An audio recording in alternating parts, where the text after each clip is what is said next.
Thank you so much, Adrian, for those words. And now we're getting into the moderated portion of the program. So what's going to happen is I'm just going to start off by asking Adrian a few questions about what she just had to say. And you're also going to have an opportunity to ask a question, should that be something that you're interested in doing tonight. And especially having Adrian in the room, I can't imagine why that wouldn't be the case. So there will be an opportunity, if you put up your hand, journalism students will come to you with a microphone, and you'll have an opportunity to ask her a question. But I get first shot, which is amazing. I'm just going to leap ahead. I am wearing my Christmas socks here because I gather socks are a thing in this town. So just in case you wonder what's going on there, I've heard. I don't really know what that's about, but anyway. Now that we have that said. Yeah. You talked about the truth shouting at you and shouting at individuals who are able to show up. Can you tell us a story about a time when the truth really shouted at you? Yeah, it does all the time. I mean, both those examples are examples that I lived through in Raqqa and in Venezuela. That little boy, by the way, he's okay. I don't know how he's going to live without a femur bone. I really don't. But that was a shouty day. The Ebola crisis in Liberia, that was a shouty time, which is strange because the Ebola crisis was for me, one of the most unusual disasters I've ever been to because it was silent. Normally disasters, conflicts, natural disasters are really loud. Terrible things are falling from the sky, or people are screaming, or bullets are flying, but the Ebola crisis was quiet because people were scared and they were so ill. They weren't allowed to get close to each other to touch. But the truth of that told me that they were able to manage it exceptionally well. That you know, when they got people help and they pushed past the stigma, they treated Ebola at MSF clinics with Tylenol. It allowed them with hydration and Tylenol and time and nutrition, and the people who got there in time were okay. So that was a time where the truth told me that fear Ebola, which was gripping the rest of North America, was ridiculous. I don't mean to belittle people's fears, that's not what I'm doing, but it told me that Ebola was not coming for this continent. We have indoor plumbing, we have the capacity to manage it. So that was something that I didn't know what to expect, but the truth revealed itself. I'm wondering, you shared the story about the individual who lost his femur. To what extent do these stories continue to play out in your mind after you've gone home? And to what extent do you think about what happened to him or to other people that you've met? I think I always think about what happens to people. I think we're not very good as journalists there's a sort of one and done phenomenon where you go to these stories, but it's really hard to convince your bosses you'd like to go back. So often we don't find out what happens. I mean, thank goodness for social media. We stay in touch with a lot of people we do stories on. I've talked about this before. My stories, I have a relationship with my stories, and this might make me not well, but they follow me for some time when I come home. And it's almost like having shadows behind you on the street. And I let them follow me and tap me on the shoulder every now and then and bug me and seep into my thinking. But there usually comes a time where I turn around, almost sometimes physically turn around and say, enough, you've had your time, okay? You've had your time, now we're gonna move on. I'm not sure it's a logical way. I'm not sure anybody would advise that's how you cope with experiences like that, but so far it works for me, and they have stayed. They have not been unruly, these spirits that I have. They've stayed in their place, and I'm one of the very lucky people who does not have PTSD. I've never had symptoms of it, and I'm not sure why, but I'm very grateful for that. You talked about this idea of outrage fatigue, and talked about essentially the existential crisis facing journalists, that whether or not people care about what we do. What do you think is fueling this outrage fatigue, and is there anything that we can do about it? Well, there's an attention deficit disorder that we all have anyway. We know that we're being played, certainly on social media platforms. Enough studies have been done that we know that what drives attention is outrage first, then fear, then inspiration. Those are the drivers of any story that gains traction, particularly on the behemoth that is Facebook. Those are the stories that people instinctively react to and share without actually reading or bothering to find out if they're real. That's a big problem for us. It's a huge problem for us. I'm not sure I know what the answer is, but we know what the triggers are, and then you see that those triggers being manipulated in normal news stories, and it's really unsettling. I don't have a solid answer for that. What would your advice be to other journalists who might be butting up against that, outrage fatigue, even in their own newsrooms, which I think, most newsrooms are well-intentioned, but they do get data. They collect data on how the stories do. What would be your guidance, if you will? There are journalism students in this room and other journalists here. How do you fight that? I think there are truisms in storytelling that Peter and Matt Halton and David Halton, that these are the masters, you're the master of this, which is wherever you go, making it relatable.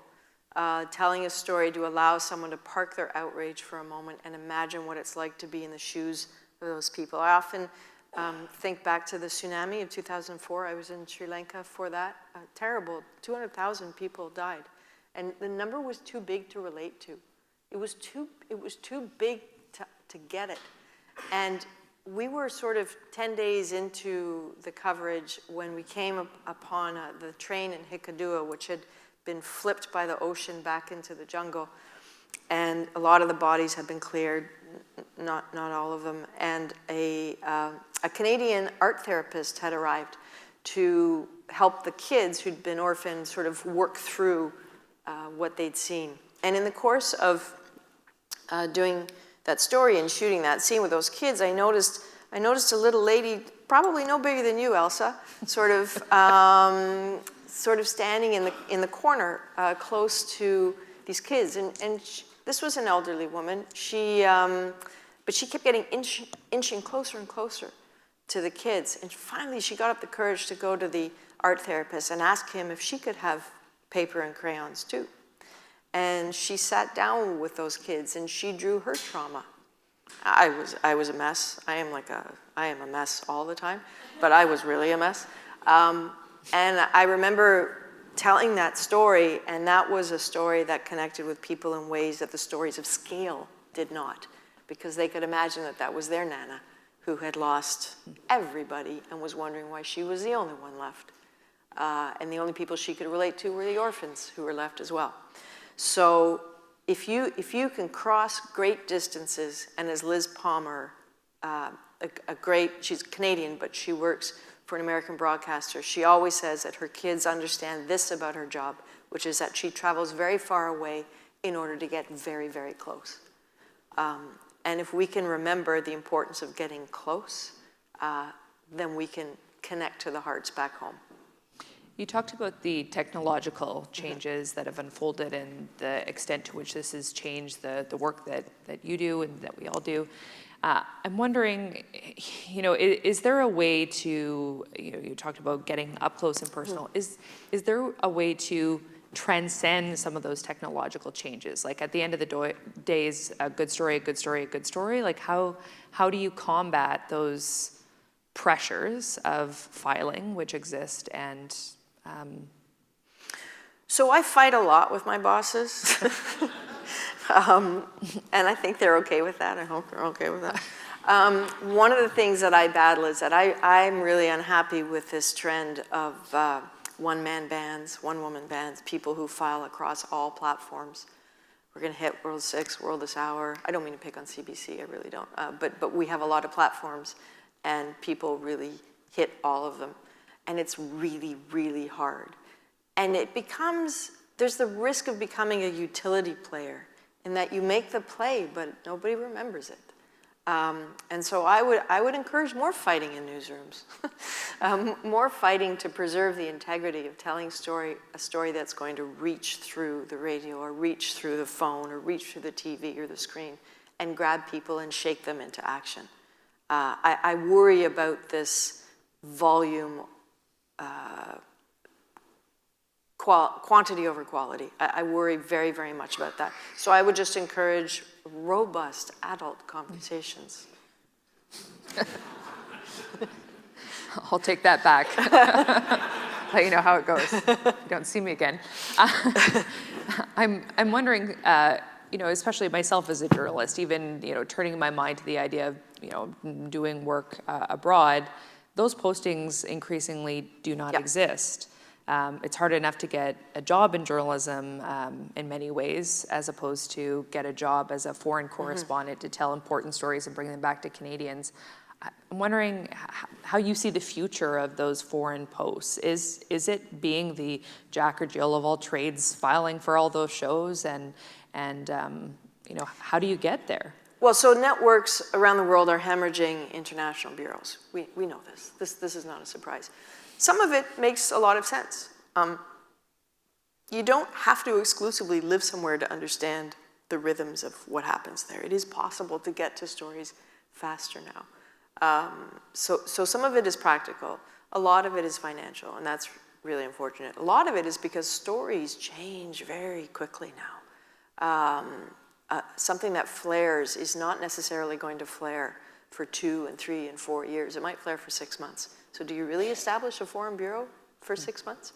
So I don't see that trend ending anytime soon. I think more networks are investing in pocket bureaus, like pop-up stores, where they're there for 3 to 6 months and then they're gone again, because you don't really need bricks and mortar anymore. You need a phone, you need a laptop, you need a good connection, and probably a good view. And that's pretty much all you need anymore to call yourself as a reporter working in a bureau.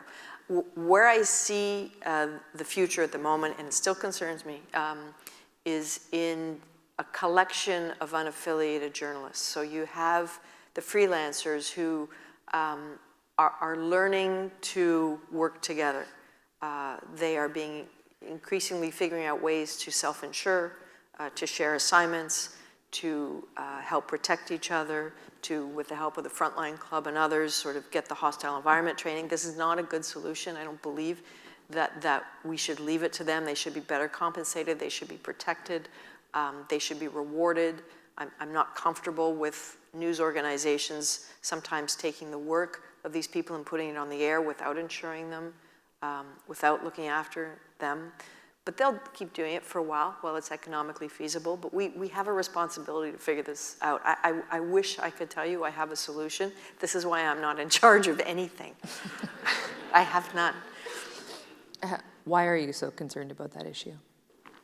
Because they get hurt. Who's coming for you if you're a freelance journalist and you don't show up at an interview? Who knows what time you're supposed to be there? We have this piece of kit that we take with us on the road sometimes. It used to be called the yellow brick. The technology has changed a bit, but functionally it's something that you throw in your knapsack and it tracks you.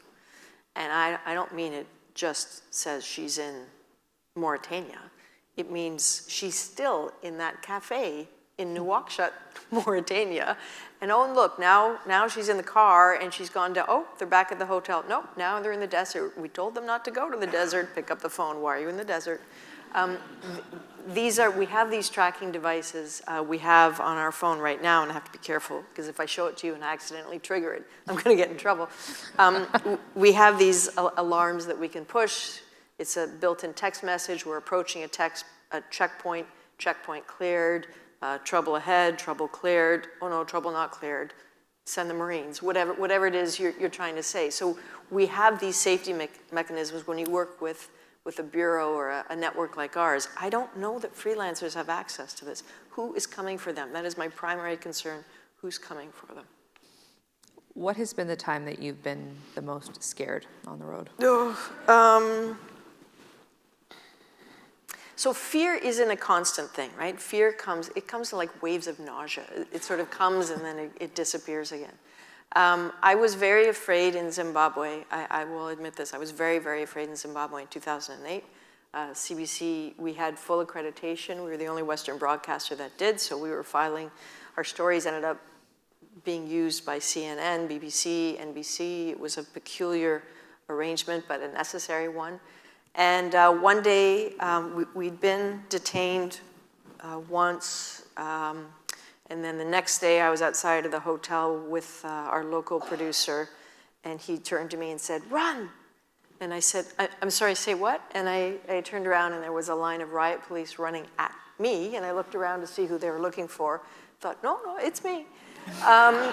So I ran into the hotel and thinking I would be safe in a hotel, our hotel, and they ran in after and grabbed me and shoved me around a bit, and I managed to tell someone in the hotel, please go to the 10th floor, that's where the CBC is. Incredibly, it was a Canadian election observer who saw it. And they took me down into a parking garage and shoved me in a room with a bunch of women who were whispering, "Don't be afraid," which didn't make it any better. And they left me there for a while. I didn't know why these women were there, and I sort of started interviewing them because that's what you do, right? And then the police came back and said they didn't actually have a police car, so I would have to walk with them to the police station where I was going to get in a lot of trouble. And I knew I was okay at that point. We had a terrible incident the next day, grabbed in a cemetery by drunk ZANU-PF thugs who were digging graves and told us how fortunate it was that we had arrived for the graves because they were ready for us. We were saved by someone who happened to be going to a funeral and was an important government official and convinced them that he would really get us in trouble if only these fine men would release us to his custody, which these fine men did. And then he said to us, "Just drive, please." So, yeah, there have been moments where we've been really scared, but I'm very lucky to work with a group of people I love like my brothers and sisters. I know everything about them. I know their blood types. I know when they need to eat, even when they say they don't. I would do anything for them, and there's nothing like being at the pointy end of a moment and realizing your best friends are beside you. So, have your crews pretty much been the same, or how does that work? The same DNA, but different people. They, over the years and over the bureaus, they change, but like finds like, and these are wonderful humans. I think I'll open it up to the floor. If anyone has a question for Adrian, please put up your hand. Or not. That's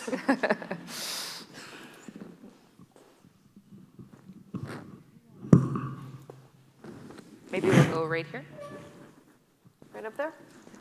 Yeah.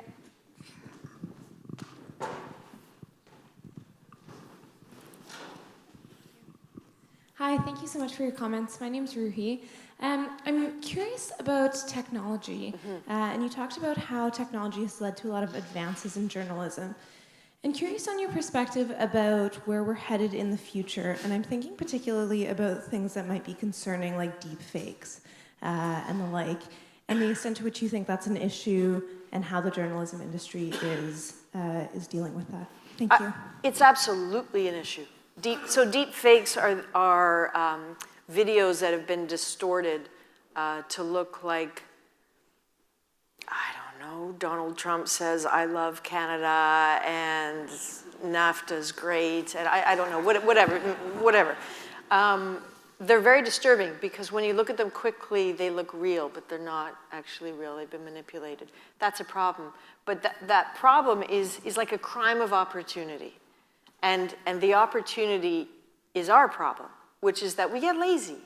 You know, we swipe through, and as Lee says, some stories are just too good to check. We buy it it fits our worldview, and so we don't question it. We don't ask the sources of it.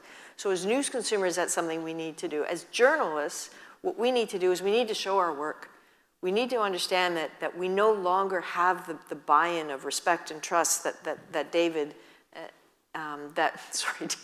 Matt and Peter did. We have to earn it. So when we say CBC News has learned something, We can't just say it. We have to show you, without compromising sources, how we learned it.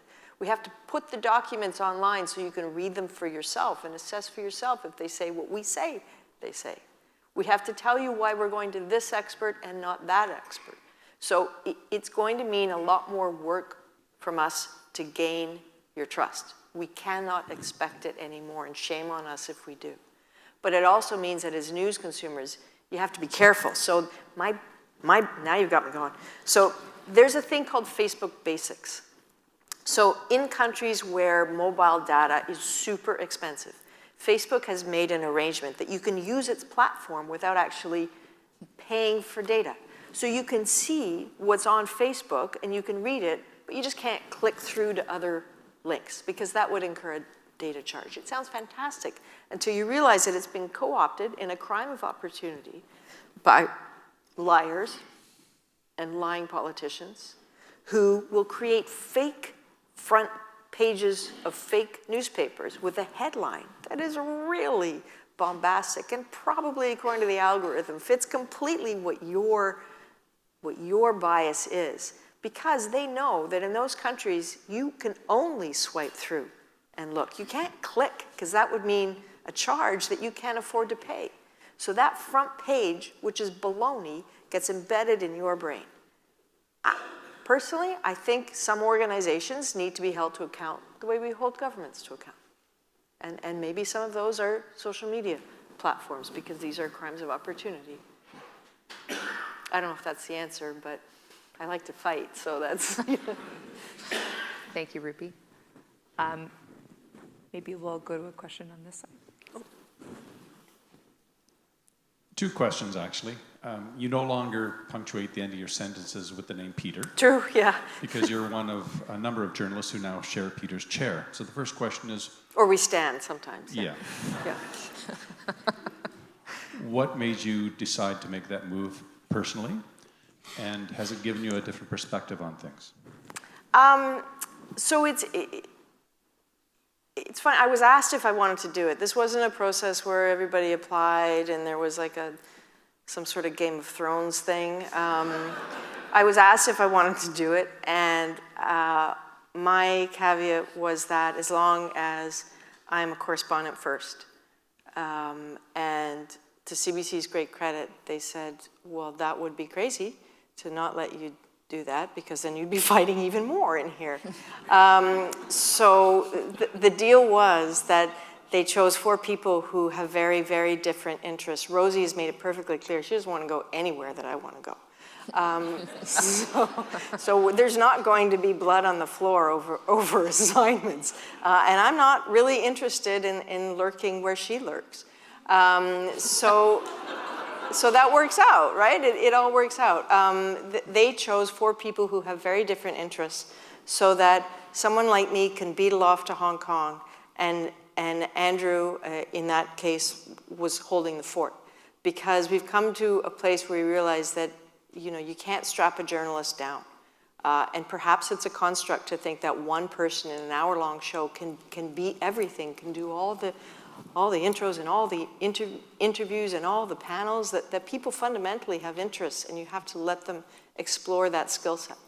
So that sounded like kind of an interesting challenge for me, so I decided to do it. I didn't know how to host. Arguably, I still don't. But the first night, the floor director was like, they do this thing, right, where they're like this, and then and I was like, I don't know what he's doing. So I thought this meant stop talking at one point. It actually means like 15 seconds left. So it's been a very steep learning curve. Thank you.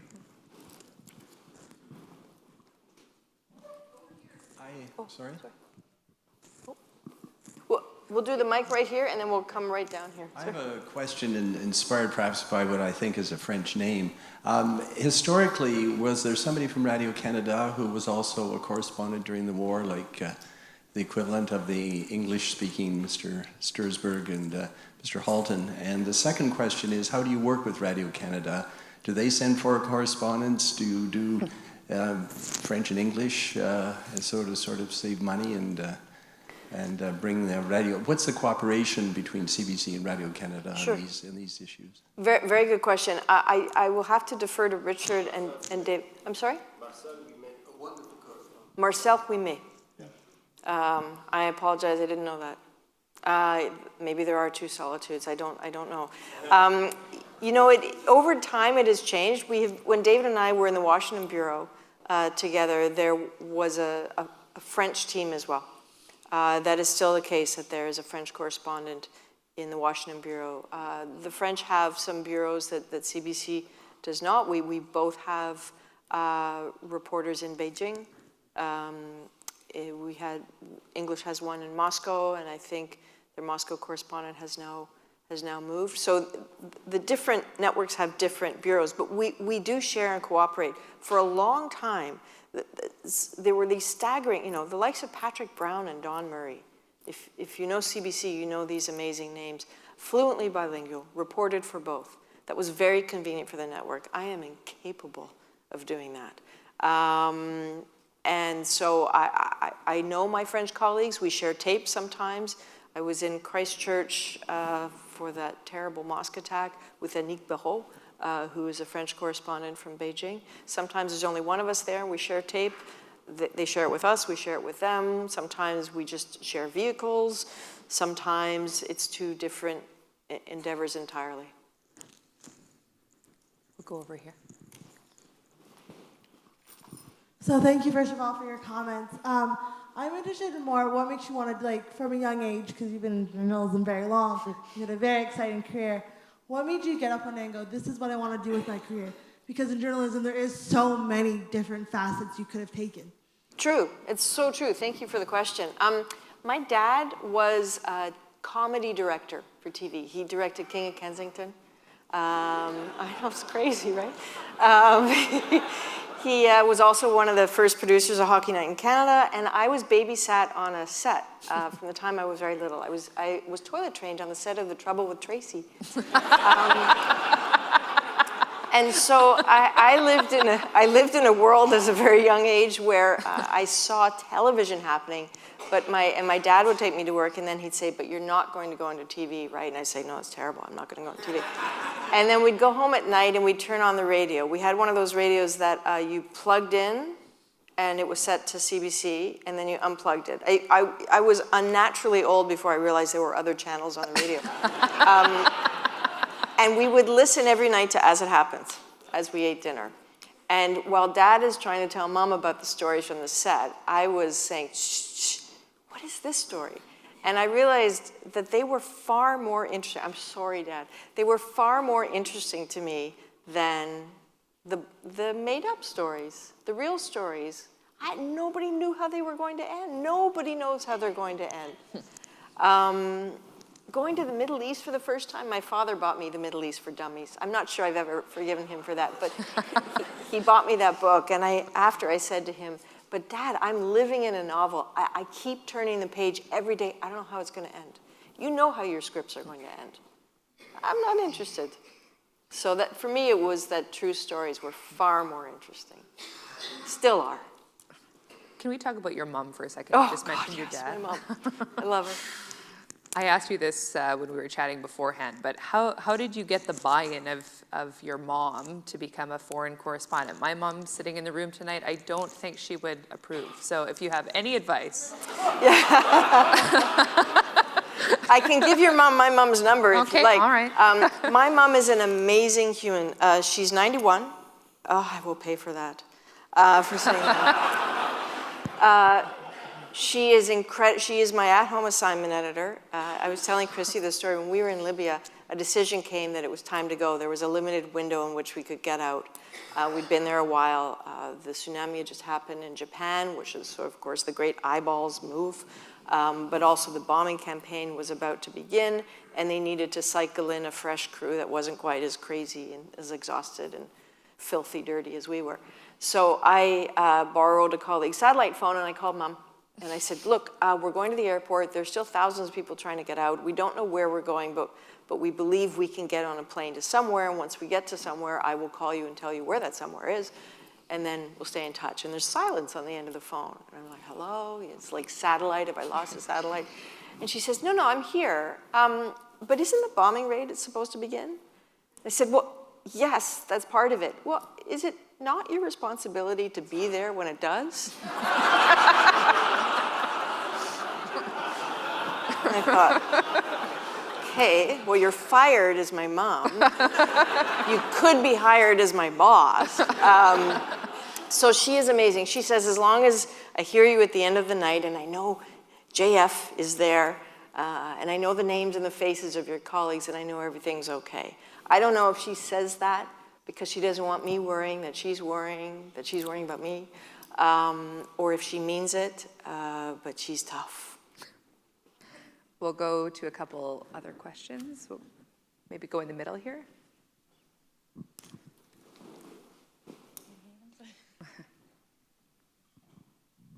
It's a lot of stairs. Getting your steps in.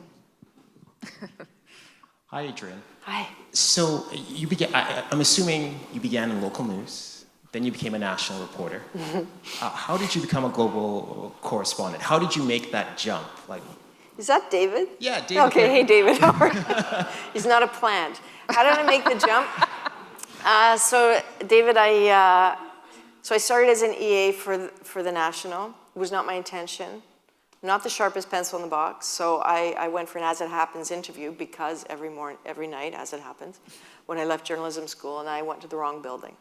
The CBC had a TV building and a radio building on Jarvis Street. Why? I don't know. I went to the TV building. I went up to the 4th floor. Not bright, but even I knew that was not radio. Lots of big TVs and cameras around, and I asked a man in a suit, because that was unusual, so it looked like he was in charge, what was happening, and he explained it was TV, not As It Happens, and I was now really late for that interview, but would I like to work there?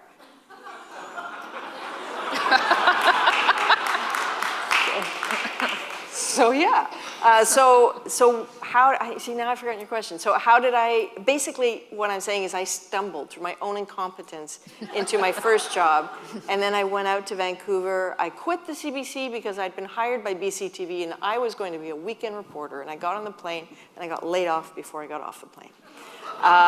So I spent a summer on unemployment insurance in Vancouver, where I had to go to a series of classes in order to get the unemployment insurance. And a woman who was running this group class went around to everybody and asked them how they wanted to train, what skills they wanted, what job did they want to have. And everybody talked, and she got to me, and I said, I'd like to be a TV reporter. And she put her hand on the desk and turned to the class and said, and this is what I mean about altering your expectations. So because I like to fight, I said, no, I will. And so I got hired in Vancouver, and I worked as Ian Hannah-Mansing's researcher, which was so weird. So lovely Ian taught me a lot, and I worked as a local reporter, and then just sort of stumbled in one thing after another. It's not a great bit of advice. Sorry. Maybe we'll go back in the middle for one or two more. Maybe just down here. Anybody? Yes, Bueller? there. Anybody? But I'm sorry. there's someone waving right behind you. Right? Oh, I know that face. Hi, Adrian. How are you? I'm good. How are you? So now that you're in the anchor chair, I'm curious to know how. I mean, the old line about people who line up shows. They look at reporters in the field and say, "You're like a float on my parade," and foreign news at CBC has always had to fight to get to the top of the newscast.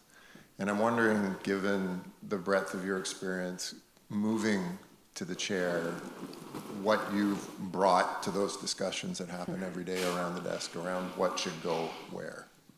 Well, you know as well as I do that a good newsroom is full of robust conversations. The key with international news is it what people at home want to see first? It is if it's relatable, and if they understand the importance of it, and if it's explained to them not in a patronizing way, but it is often. I find that CBC, I've seen it be exceptionally brave. You know, we led, when Margaret Evans went to South Sudan, led with South Sudan 3 days in a row. I can't think of another network that would do that.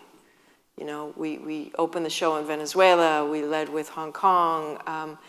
I find at CBC that when there is a big story, you know when you know, and they are brave enough to let those stories rise high, and they're brave enough, and we have the real estate to tell them outside of the 2-minute window. So the conversations are hard because there aren't the bodies to go to. I would like to be in Iraq right now. Like right now, what is happening in Iraq? All these protest movements around the world started by young people who have just had enough, really deserve like a good old school current affairs treatment. But how, when, who's going to go? Resources are really, really thin, and that is really, really hard. So those are the fights we have, not whether we want to, but whether we can. And that's where it gets disheartening, because it's hard. We can't be everywhere we want to be, not even close. I'm going to take one last quick question, then we'll have to wrap it up, but there's a reception after, so you'll have an opportunity to chat with Adrian as well. Let's go in the middle here. I promised Noah that I'd give him a question. Oh, the red shirt. Okay, all right. We won't cause a disturbance. All right. There you go. That's a very kind Canadian thing for someone to say. Thank you over there. My name is Peter, so when you answer my question, if you could Peter? say Peter at the Okay, end, sure. that would be a big thrill for me. I'm just curious about you just talked about relatable. You mentioned earlier about the tsunami where there was this Canadian artist. Obviously, it helps to have a Canadian angle, to have a Canadian Médecins Sans Frontières person there. How much work do you put into finding that Canadian angle? I know you yourself are a Canadian angle because everyone knows you, but to what point do you stretch it to try to find some sort of Canadian component to it? You know, sometimes, most often, it actually finds you. Most often, someone will go, hey, you're a Canadian. I don't know that we're saying, I'm sorry, we're not doing the tsunami unless there's a Canuck in there. That conversation does not happen. People will call and say, my cousin has a brother who's in this village and he's trying to help people and he's willing to talk to you if you want. When something terrible happens, most people think nobody wants to talk to you. But I find that the opposite is true, that people are desperate to be heard.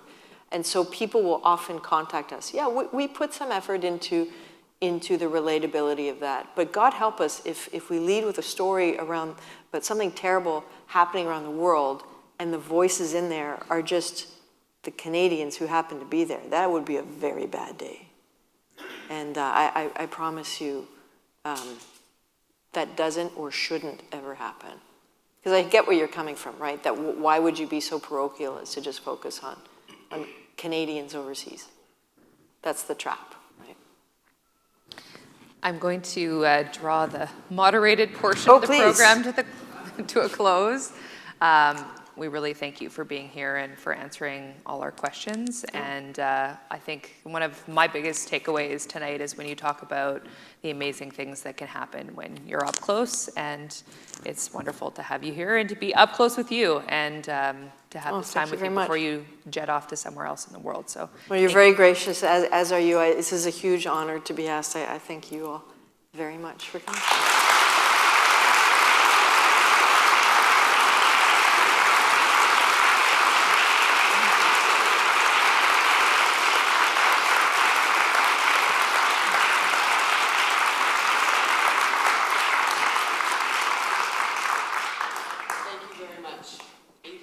For a very smart take on the new front line, and for some excellent moderation from you, Christy. Before I let you all go, I'd like to thank just a few other people, if I may. Special thanks to Meredith Sharp and her wonderful crew with the Canadian War Museum. They, again, pulled off a flawless production here. Carleton's Jenna Lynn Smith, and Melanie LeBlanc, and our wonderful journalism students who helped all through the evening. And of course, all of you for caring enough about journalism to come out and spend a few hours with us on a Saturday night. I sense that there are still some questions that a lot of you have of Adrian. And so I invite you to join Adrian and Christy out in the lobby. We have a reception. You can swarm both of them there. Just give her a moment to catch her breath. But if all of you want to go out there and wait for her and Christy to join you out there, that would be terrific. So thank you again for coming.